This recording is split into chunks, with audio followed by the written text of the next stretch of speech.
Some years ago, the Barna Research Group went to every state in the United States and they asked young non-Christians, what do you think of when you hear the word Christian? The number one answer was anti-gay. The number one answer that non-Christians said is anti-gay. Number two is judgmental. Number three is hypocritical. I'll stop there because the list doesn't get much better. And as I looked at the list, they continue to say irrelevant, out of touch, prudish, all these things. I thought, how did we get here? Right?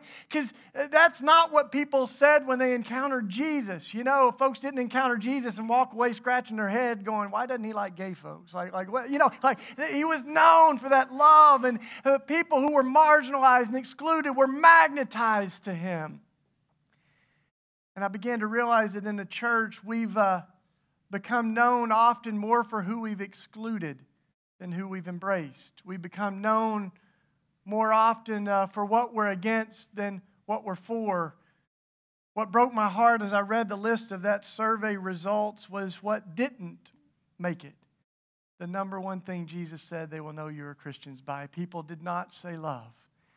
And that broke my heart, so I kind of went on this inward quest. I said, I want to figure this thing out. So I heard this preacher say, if we find ourselves climbing the ladder of success and status, we should be careful, or else on our way up, we might meet Jesus on his way down. And so I thought, I'm pursuing all the wrong things. I got to get out of this little bubble I grew up in. And I went to Eastern and I started studying. And I always like how Karl Barth said, we got to read the Bible in one hand, but we need to read the newspaper in the other.